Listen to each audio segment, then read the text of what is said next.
Ladies and gentlemen, I'm Mark Zaccaria. Thanks for tuning in with us and staying with us to our last segment of this fascinating interview with Carl Wadenston and Bill Felkner of Clean RI and the RI Commission for Ethics Reform. We're talking about the recently passed Question 2 initiative that's going to reassert Ethics Commission authority over state legislators, and we've gone through that in great detail. Now, gentlemen, let's look a little bit forward and what happens next. What new worlds are there to conquer, and how can ordinary Rhode Islanders see the benefits of having this Ethics Commission authority over their legislature?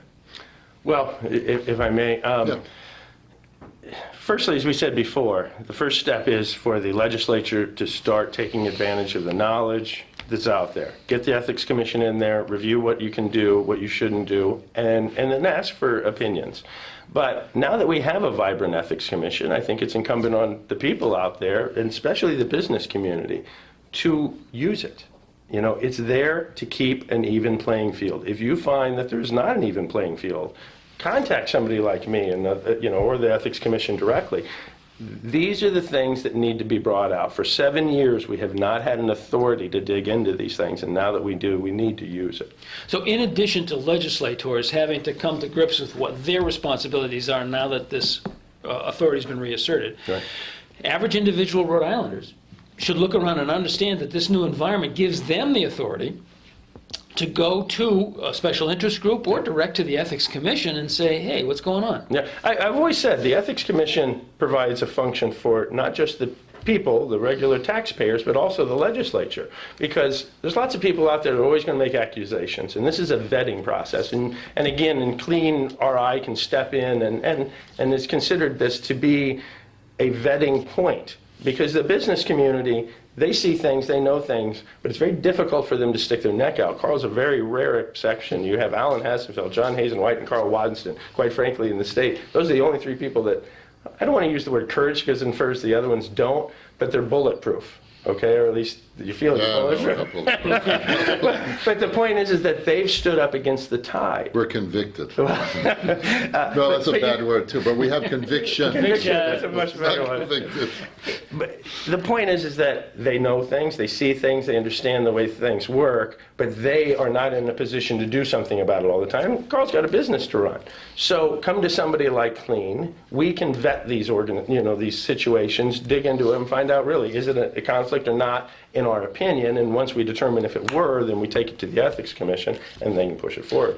So Clean as a C3, which is going to remain in operation Correct. in the future, is one of the potential sources that ordinary Rhode Islanders could use in Absolutely. order to forward an ethics question, if not a complaint. People can always go to the Ethics Commission directly. That's what they're there for. But some of us that might have a little more experience, they may feel more comfortable or anonymity. So I want to ask you guys one question, because the opportunity here, if I go to the Ethics Commission and I want to get a sense of proprietary, on a decision, is that something that's done in confidentiality? No. Or it isn't? No. Matter of fact, the Ethics Commission is required to make public what the issue is. Okay, so if it's made public and it's public information, what a great opportunity for Rhode Island citizens as we go to the polls in future elections to see that we have really authentic leadership, whether it's in the House or the Senate, people that are going up there for all the right reasons that we want government to work. I don't care which party you're with, but we want people to be conscious of this. But what a great scorecard. Yeah, because as we go to the ethics, we're going to start having scorecards on how we do as a state. We're going to have some scorecards on the people that are representing us, and the outside community bringing business in here as they see that we're a state that's conscious about the things that we do. That's when companies want to come here. That's when organizations want to expand, that they say, you know what, these guys are really playing in an ethical and a business-like fashion, that the playing field is even. Yeah, I go back to that report that we have on the Clean RI website, the study of CEOs around the country, when I think it was actually 41% said they were restricted for a market or did not go into a market because of perceived or found corruption. So there was a piece, and I don't know if we want to regress here a little bit. There was a piece we met Jeffrey Bornstein, who's the COO of GE, with one of the groups that I belong to. We went to an event and they're developing the Boston Seaport. So he talked about the states that they were looking at, right? And this is the COO making the move for GE where their corporate headquarters is going to be. They didn't go to Texas because of Ted Cruz's non-support for XM Bank. They use XM Bank. We use XM Bank. XM Bank isn't a give me. And, you know, they left Connecticut because of a lot of the things that happened with Dodd-Frank and just finance, because GE was big into finance, but the restrictions just made it impossible for them to compete. So businesses do this, Bill. And he was honest with us and spoke to us about it.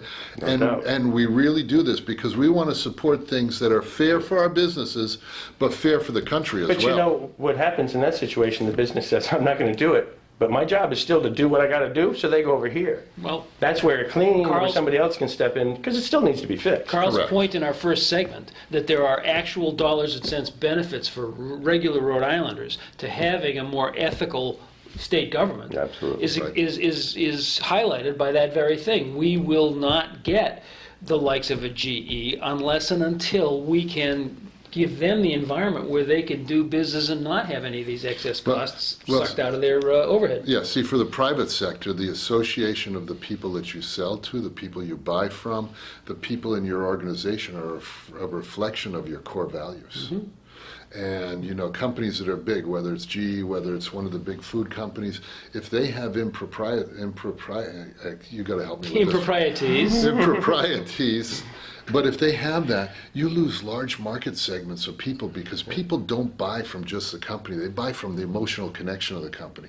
They go to the state that they have an emotional connection and that they can feel that they're in alignment with core values that they have. And someone famous said it, and I don't know who it is, but culture eats strategy for breakfast. So imagine if we have that. Imagine if we have that culture in Rhode Island. You can strategize all you want, but the culture far overcomes the strategy, and you win.